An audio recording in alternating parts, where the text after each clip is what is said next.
Ya, jadi sebenarnya kalau lihat kami ini kan sebenarnya sudah punya roadmap ya, karena perguruan tinggi ini sudah cukup matang, punya roadmap. Maka sebenarnya di tahun 2023 ke 2026, milestone yang harus kita capai adalah international accreditation. Yang lebih spesifik lagi adalah international recognition. Itu artinya secara akademik standing kita harus meningkatkan produktivitas pengakuan internasional melalui karya-karya akademik maupun keterlibatan seluruh eh, apa stakeholder utama universitas.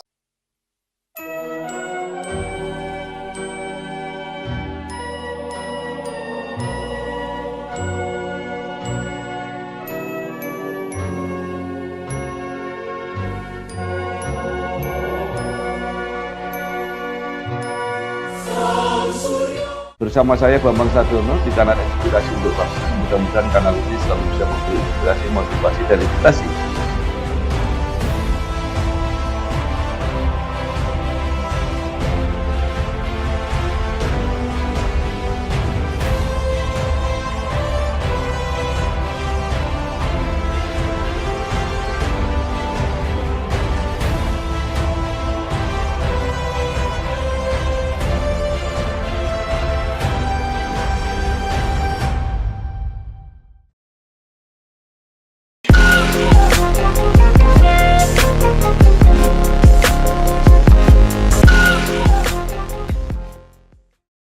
Assalamualaikum warahmatullahi wabarakatuh. Waalaikumsalam warahmatullahi wabarakatuh. Bersama saya Bambang Sadiono di kanal Inspirasi untuk Bangsa. Mudah-mudahan kanal ini selalu bisa memberi inspirasi, motivasi, dan edukasi. Kami sedang mempersiapkan beberapa video wawancara mengenai rektor-rektor baru yang mulai memimpin perguruan tinggi pada tahun 2024 ini, baik swasta maupun negeri.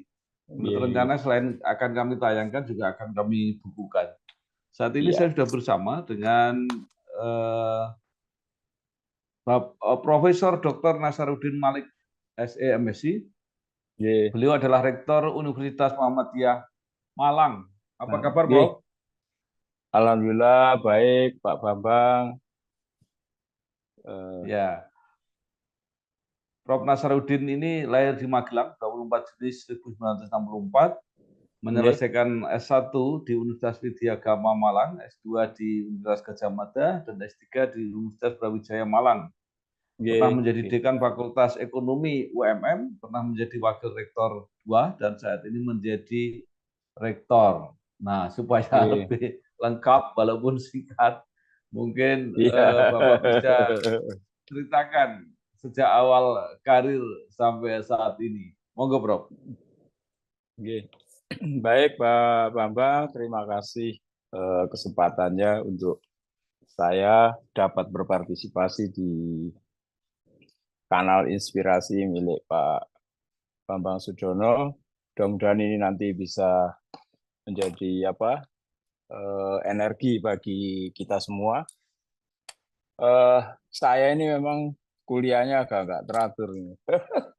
Dulu di awal saya mulai kuliah di Universitas Brawijaya di D3 Keuangan Perbankan, kemudian transfer ke S1 di Universitas Widyagama Malang, jurusan manajemen, program studi manajemen keuangan. Lalu setelah lulus, saya mencoba istilah saya gelandang itu, mencoba melamar, kemudian menjadi volunteer riset World Bank di tahun 89.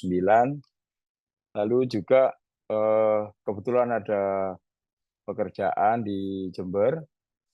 Saya mencoba sambil mengajar di Universitas Muhammadiyah Jember pada saat itu sebelum saya S2.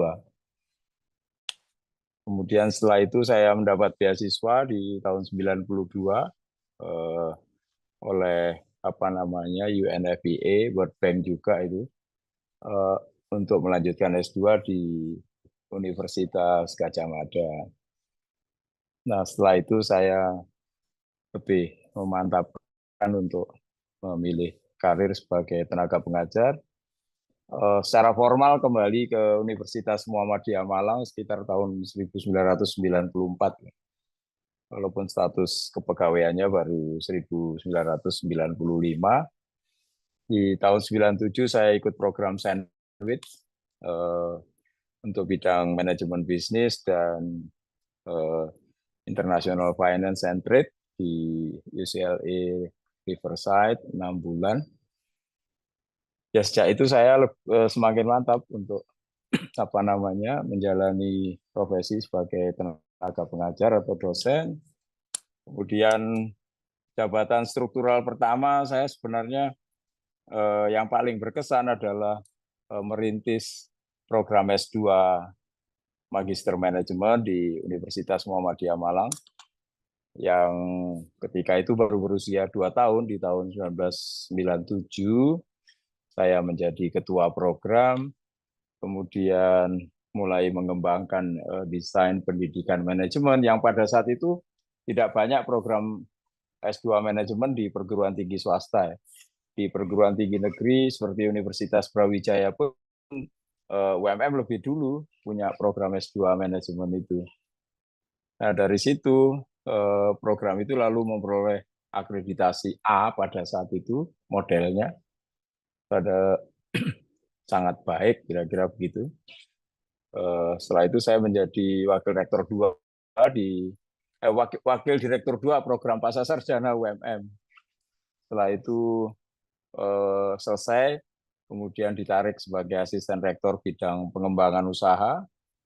Di situ saya melakukan penataan portofolio unit-unit usaha UMM, karena sebagai universitas pada saat itu rektor Profesor Muhadjir Effendi semakin sadar bahwa sumber pendapatan operasional harus terus dikembangkan yang berasal dari pendapatan yang berasal dari non mahasiswa.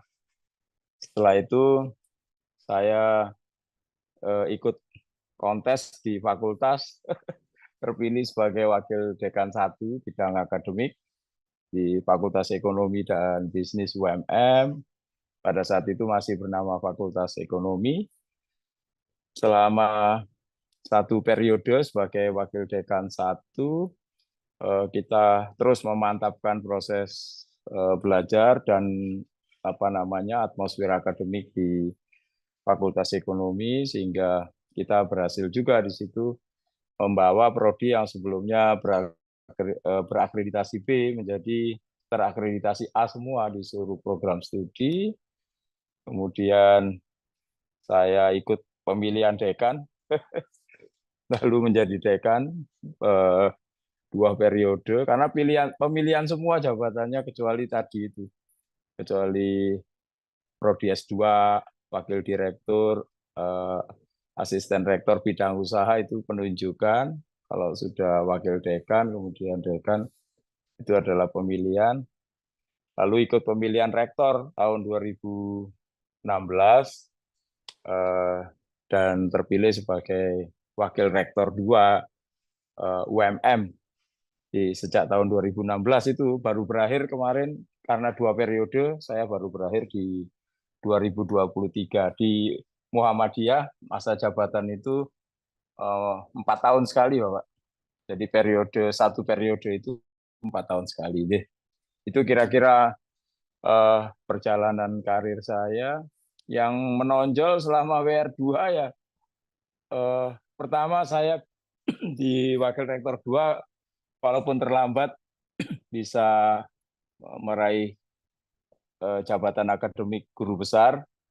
Itu yang pertama, itu secara pribadi.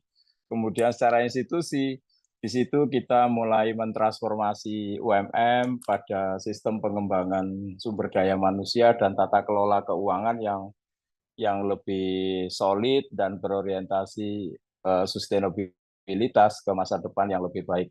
Jadi kami meletakkan fondasi tata kelola keuangan yang digital based, kemudian sistem recording keuangan yang lebih baik, kemudian sistem investasi yang lebih baik, sekaligus melakukan pengembangan usaha-usaha milik UMM. Ada perhotelan, ada rumah sakit, kemudian ada taman wisata, ada perbengkelan, mobil dan sepeda motor, ada bank perkreditan rakyat syariah, dan beberapa pengembangan portofolio investasi lainnya yang tidak jauh dari upaya menjaga kelangsungan hidup universitas dari pendapatan di luar mahasiswa, karena sangat penting untuk bisa memberi beasiswa terhadap prestasi-prestasi yang diraih oleh mahasiswa, kemudian menjaga keringanan biaya agar tidak meningkat dengan sangat sangat signifikan tinggi, sehingga beberapa prodi masih dapat dijaga keterjangkauannya. Lalu sistem pembayaran yang relaksasinya agak unik di UMM itu. Jadi ada 8 semester yang ditempuh, misalnya mereka boleh merencanakan bagaimana pembayaran itu dilakukan, sehingga ada dialog antara, artinya kemampuan mahasiswa membayar yang sangat bervariasi itu, karena di Indonesia kan kita tahu bahwa bagian terbesar dari keluarga Indonesia itu belum spend money untuk investasi pendidikan secara spesifik, rata-rata biasanya ongoing proses, dicari sambil jalan. Maka ini tentu sangat sangat penting direspon dengan cara-cara pembayaran yang sangat kreatif, yang intinya mengusahakan agar sedapat mungkin tidak terjadi putus sekolah atau putus kuliah karena kegagalan biaya. Saya kira itu Pak Bambang yang terobosan penting yang kita lakukan.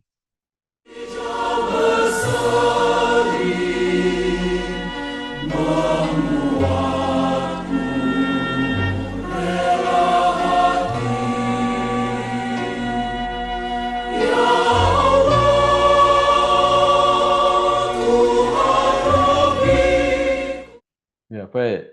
Prof. Nasaruddin, Universitas Muhammadiyah Malang ini cukup dikenal prestasinya ya. Di kalangan perguruan tinggi Muhammadiyah kelihatannya kalau nggak salah nomor 1 ini. Dan di lingkungan perguruan tinggi Indonesia, baik negeri maupun swasta, ini juga termasuk di papan atas. Nah, bagaimana cara melukiskan secara singkat apa sebenarnya yang kehebatan-kehebatan Universitas Muhammadiyah Malang ini? Mungkin bahasa saya di dalam menjawab ini agak kurang eksplisit barangkali, mungkin bisa dikoreksi nanti. Jadi sebenarnya memimpin UMM itu kan bagi kami generasi penerus itu adalah lebih banyak upaya memberanikan diri saja sebenarnya. Karena secara historis kultural itu dia dirintis oleh orang-orang hebat yang punya dedikasi penuh dan punya visi pendidikan yang sangat baik. Maka sebenarnya yang paling sulit bagi siapapun yang meneruskan UMM itu adalah menjaga tradisi kultural akademiknya yang kokoh, tradisi bahwa pendidikan itu adalah selalu berorientasi ke masa depan, selalu mencoba menjawab persoalan. Kemudian yang kedua, tradisi menjaga nilai-nilai tata kelola internal perguruan tinggi yang solid, tidak tengkar karena hal-hal yang tidak penting. Karena ini perguruan tinggi swasta, nggak boleh konflik sama sekali. Tapi bagaimana ini saling memahami dengan baik ini adalah sebuah fondasi warisan kekuatan yang diberikan secara turun-menurun, sehingga saya sekalipun tidak pernah berekspektasi bahwa suatu saat akan menjadi rektor di UMM misalnya, dan ketika menjadi rektor itu justru tingkat kewaspadaannya ini harus tinggi karena tentu tuntutan stakeholdernya semakin lama dengan label-label yang Bapak sebut tadi itu kan mengerikan itu. Mengerikan. Nomor satu di lingkungan Muhammadiyah, perguruan tinggi swasta ternama, dan seterusnya itu. Nah, strategi kita sekarang ini, karena saya kebetulan masuk memimpin UMM ini pada periode yang kita sebut periode transisional, di mana terjadi transformasi sumber daya yang besar dari generasi lama. Saya ini termasuk bagian akhir dari generasi lama. Usia pun sudah kelihatan tadi dari tanggal lahirnya. Maka sekarang tenaga pengajar maupun karyawan kita sudah mulai muncul generasi-generasi baru di bawah kami yang tentu ini perlu menyambung corporate corporate culture university kami ini kepada mereka sedemikian rupa. Jadi ada value transformation yang harus dilakukan. Value-nya itu ya sederhana aja. Value tekad bahwa visi agar UMM ini terus melihat ke masa depan yang lebih baik, berkontribusi yang lebih besar bagi bangsa di bidang pendidikan. Tetapi hal yang harus realistis adalah semua orang harus meningkatkan keterampilan manajerialnya untuk mengelola secara serius seluruh aspek dari proses penyelenggaraan pendidikan di kampus. Karena kampus-kampus modern ini sebenarnya di dalamnya itu ada akademisi, ada kekaryaan, tapi leadership dan keterampilan manajerial harus juga terus diasah karena kita harus hidup dengan kekuatan sendiri, tidak ada subsidi pemerintah, maka tata kelola itu menjadi hal yang harus sangat diutamakan, dan itu otomatis menjadi corporate pride-nya, jadi university pride dari UMM, bahwa kalau kita berhasil melakukan pengelolaan yang baik dengan ketahanan internal yang kuat, maka apapun yang terjadi dengan perubahan regulasi pendidikan tinggi di luar sana, UMM tidak terlalu akan terpengaruh secara signifikan misalnya. Itu hal-hal yang barangkali menjadi pilar yang butuh energi besar untuk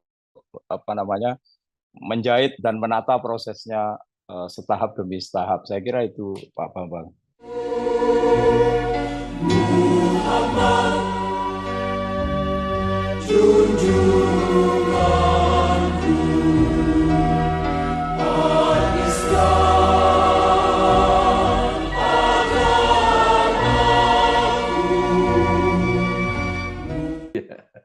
Ya, Bro, itulah salah satu kelebihan manajemen Muhammadiyah. Tapi mungkin bisa diilustrasikan supaya kelihatan lebih fisik gitu. Artinya mungkin bisa diceritakan misalnya berapa fakultas, berapa program studi, berapa alumni, berapa karyawan dan sebagainya, Bro. Ya.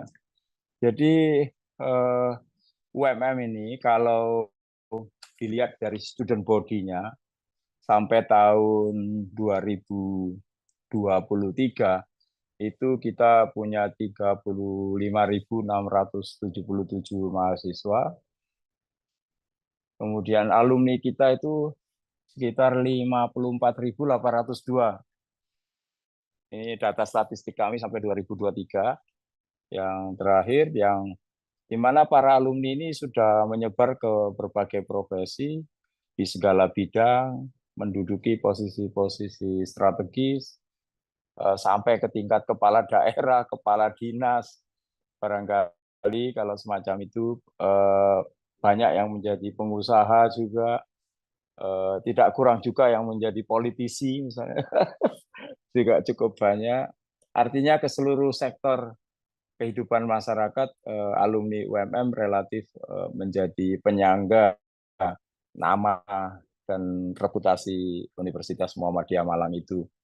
Nah, kalau dari sisi tenaga pengajar kami ini, dari segi sumber daya manusia itu kita sudah memiliki hampir sekitar 1.050 tenaga pengajar, kemudian hampir 572 orang karyawan. Jadi sumber daya manusia pengajarnya itu ada 1.050-an, tendiknya itu ada, karyawannya itu ada sekitar 572-an, itu dari sisi sumber daya manusia. Kemudian kami memiliki 11 fakultas, termasuk satu yang terbaru, Fakultas Vokasi, satu direktorat program pasar sarjana, kemudian ada 65 program studi di UMM itu. Nah, secara akreditasi itu kategori akreditasi A itu sebagian besar, sisanya sedikit yang akreditasi B. Kemudian secara klaster perguruan tinggi nasional di tahun 2023 itu UMM sudah mencapai kategori klaster mandiri secara kelembagaan. Ini banyak indikator nih. Jumlah mahasiswa asing juga relatif terus meningkat di tahun yang aktif di tahun 2023 sampai sekarang ini sekitar hampir 459 orang mahasiswa asing dari berbagai negara Asia dan Eropa serta Afrika. Kemudian produk-produk inovasi kita itu dalam berbagai aspek terus meningkat. Capaian kita sampai ada 28 inovasi baru yang terkait dengan riset dan pengabdian masyarakat. Dari segi operasional, income operasionalnya dari mahasiswa itu per tahun ya cukup besar, itu mencapai sekitar artinya target pendapatan mahasiswa dari sumbangan keuangan mahasiswa saja itu mencapai 874 miliar dalam kurun waktu 2019 sampai 2023, ini saya baca data ini. Kemudian kontribusi pendapatan yang bersumber dari non mahasiswa itu juga meningkat, sekarang mendekati 38,5% dari total pendapatan universitas, yang artinya meningkat dari sekitar 10-15% di tahun 2019 itu kontribusi terhadap pendapatan universitas, sekarang sudah mencapai 38,5%. Jadi artinya ada tantangan untuk terus memperbaiki struktur penerimaan keuangan universitas. Dengan demikian ada keleluasaan untuk melakukan kreasi-kreasi dan inovasi baru. Karena biasanya kalau pendapatan operasional itu alokasinya sangat ketat.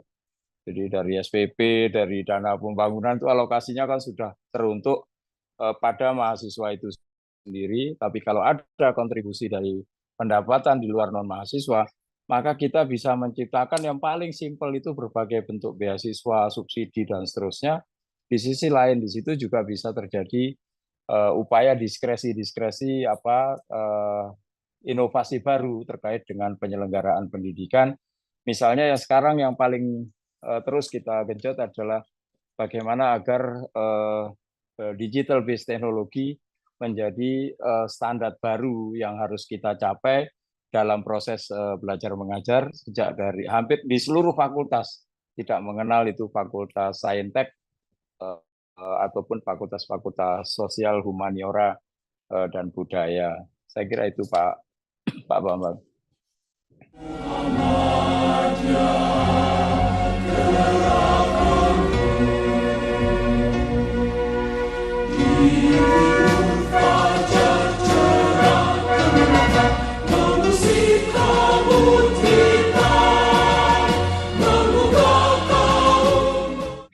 tidak mudah menjaga prestasi dan merawat nama besar.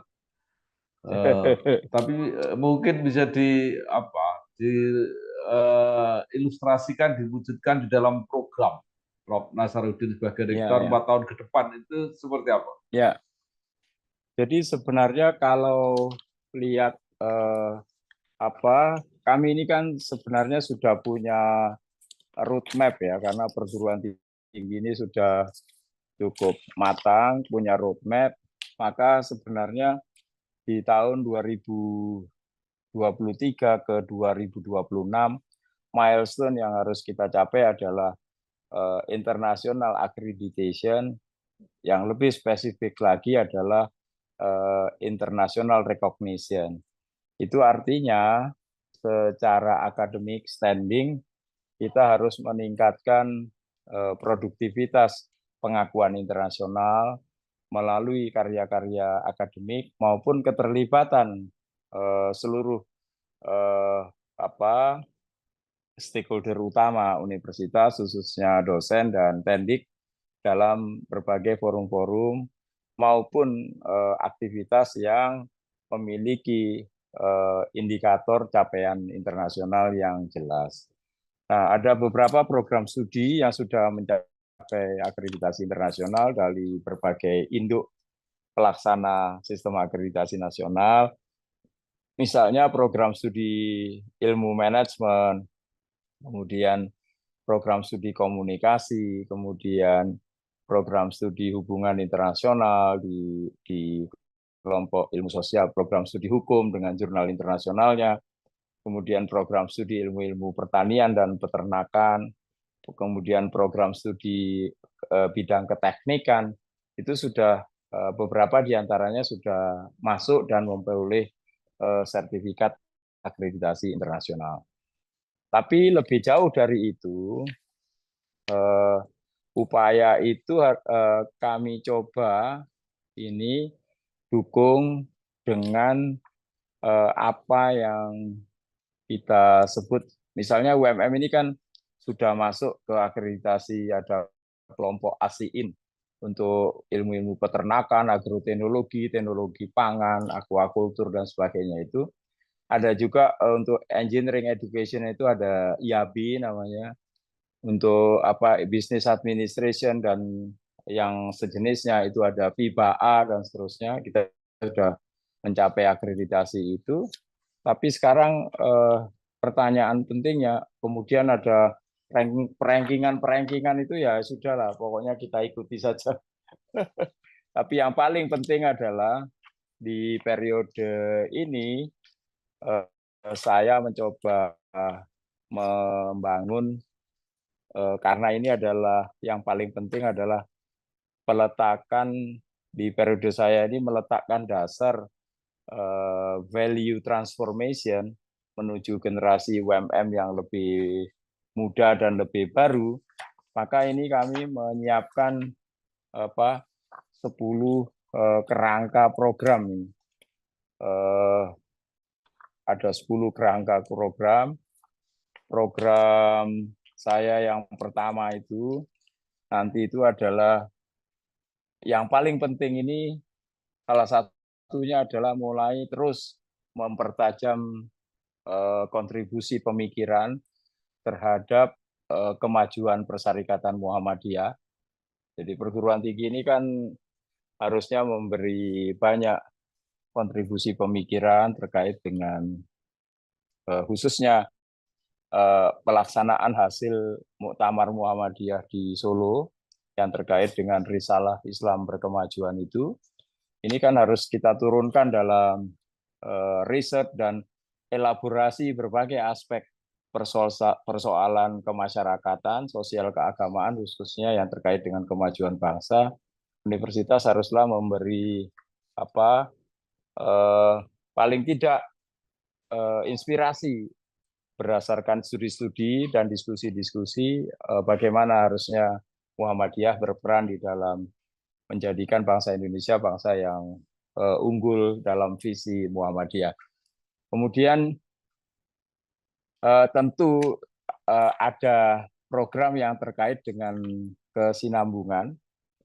Seperti yang saya sebut tadi, technological based orientation itu sebenarnya adalah merespon perubahan tata kerja baru di masa yang akan datang yang berbasis teknologi digital, yang kemudian di masa sebelumnya, di rektor sebelumnya kita rumuskan dalam apa yang kita sebut sebagai Center for Future Work.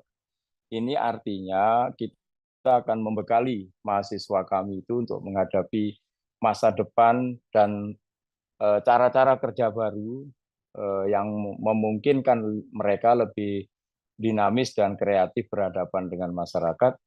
Tapi bekal yang paling konkret itu adalah pemahaman terhadap dasar-dasar teknologi digital yang nanti mereka bisa kembangkan jika mereka berminat.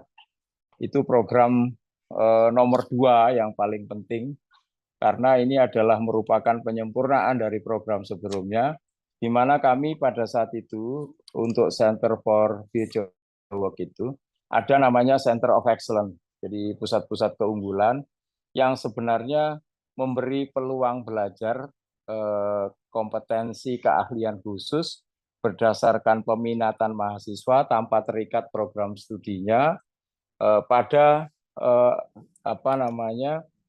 pilihan prospek pekerjaan maupun karir yang berkembang di masyarakat. Misalnya begini, kalau minat belajar ngelas itu welding inspector itu, mau nggak selain anak teknik, mau lihat caranya ngelas pipa, menyambung ini itu dan sebagainya. Nah, itu bisa kita ikutkan. Mau nggak mereka misalnya mempelajari soal teknologi budidaya udang, lobster dan sebagainya misalnya, maka kita akan memanggil pengusaha di bidang itu dan ahlinya. Kemudian mahasiswa diberi kesempatan juga untuk ikut terjun di perusahaan. Di bidang elektronika juga begitu. Di bidang-bidang hukum misalnya kepengacaraan, keadvokatan, mereka juga punya COE dan seterusnya.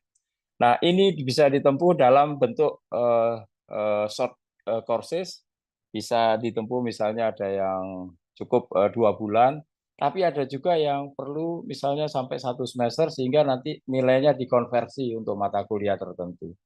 Tapi dia sudah memiliki pengalaman lapangan melihat seorang wirausahawan atau pengusaha bekerja di bidang tertentu, praktek pekerjaan di masyarakat, misalnya di bidang konstruksi dan sebagainya itu tadi.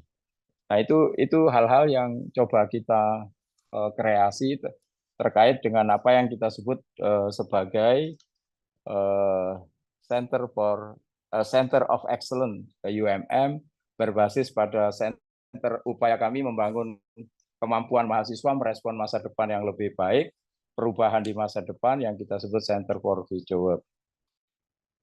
Nah, itu program kedua. Program ketiga itu ini yang paling harus konsisten nih, pengembangan dan pembinaan SDM, terutama bagaimana meningkatkan kompetensi dan keahlian tenaga pengajar dan tendik untuk memberikan layanan pendidikan yang terdepan bagi mahasiswa dalam berbagai program ini. Tetapi yang paling tidak itu adalah Muhammadiyah Value, ini kita juga transfer pada mereka melalui berbagai forum-forum Muhammadiyah, mulai dari Baitul Arqam, Darul Arqam, dan tradisi-tradisi kehidupan yang kemuhammadiyaan yang memberi inspirasi bahwa bekerja lebih keras dan lebih komit itu akan menjadikan kemajuan bagi amal usaha yang tempat mereka mengabdikan atau berkhidmat itu.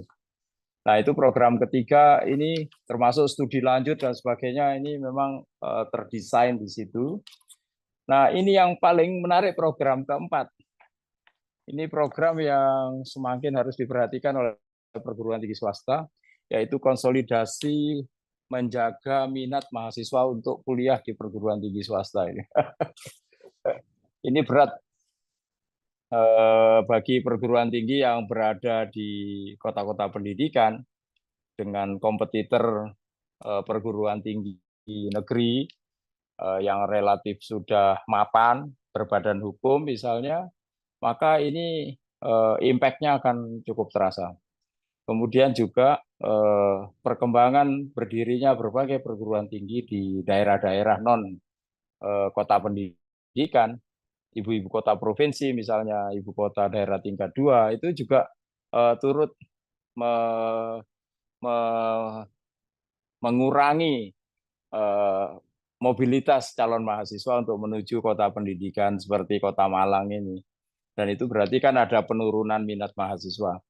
Tapi sebenarnya yang paling penting perubahan eskalasi orientasi mahasiswa untuk memilih tempat kuliah di kota pendidikan atau di UMM misalnya, ini menjadi modal kami untuk merespon dengan cara bahwa kalau internal kita bagus dan kokoh, dari jauh pun akan tercium itu tempat yang memang cocok untuk kuliah. Jadi kita tidak melihat faktor eksternal itu sebagai hambatan, tetapi justru hambatan itu adalah cara stimulus bagi kami untuk memperbaiki tata kelola akademik, tata kelola layanan kemahasiswaan, tata kelola apa yang paling penting layanan pendidikan yang apa lebih ramah, lebih human pada human orientation pada mahasiswa yang membuat mereka ini memang menyadari bahwa kuliah di UMM itu rasanya memang berbeda dibandingkan dengan kuliah di tempat lain. Karena progres penting yang kita inginkan adalah melahirkan mahasiswa dengan bekal karakter kemuhamadiyahan yang kuat, kemudian dia yang paling penting siap menghadapi masa depan dan menjadi apa namanya bagian dari lokomotif penggerak masyarakat menuju perubahan yang lebih baik. Artinya karena dia merasa dalam sebuah bergaul dalam sebuah ekosistem yang memberikan rasa percaya diri yang baik, maka kita harapkan di masyarakat pun mereka selalu akan menjadi yang lebih baik. Nah, ini sebenarnya kelihatan programnya konsolidasi penerimaan mahasiswa baru, tapi sebenarnya isinya adalah merevisi dan merevitalisasi lagi proses belajar dari hulu ke hilir agar kita ini punya mahasiswa yang betah di kampus, kemudian keluar menjadi lulusan yang juga dekat dengan masyarakatnya. Ada 10 ini programnya ini. Ada tata kelola, tapi saya sudah sampaikan secara global. Ke-10-nya itu sebenarnya sudah menyentuh sejak awal, tapi itulah betapa memimpin institusi yang secara tradisi sudah memiliki kekuatan dan institusi itu adalah swasta, maka tantangannya lebih besar. Nah, dari pihak pemerintah yang saya harapkan ya tata kelola pajak untuk perguruan tinggi swasta mestinya kan eh, perlu direvisi, ditinjau ulang. Kemudian kalau perguruan tinggi yang sudah berbadan hukum begitu mudah melahirkan program-program studi baru, longgar sekali aturannya, tapi kalau perguruan tinggi swasta walaupun sudah unggul aja sulitnya minta ampun kan itu. Dan penuh aturan main yang sulit. Saya kira itu Pak Bambang, matur nuwun. Yeah. Baik, terima kasih sekali Prof. Jadi semakin banyak dijelaskan, semakin meyakinkan mengapa Universitas Muhammadiyah Malang ini tadi selain alma maternya, proses pendidikannya, itu juga selalu memberi sumbangsih di dalam setiap tahapan pemerintahan selalu ada menteri yang berasal dari Universitas Muhammadiyah Malang. Sekali lagi, mudah-mudahan prestasi bisa dilanjutkan, nama besar bisa amin. dirawat, dan selalu sukses melayani masyarakat Amin. dan menjadi mitra pemerintah yang menjadi misi dari Muhammadiyah. Terima kasih. Amin. Terima kasih. Wassalamualaikum warahmatullahi wabarakatuh. Waalaikumsalam warahmatullahi wabarakatuh. Salam sehat buat Pak Bambang.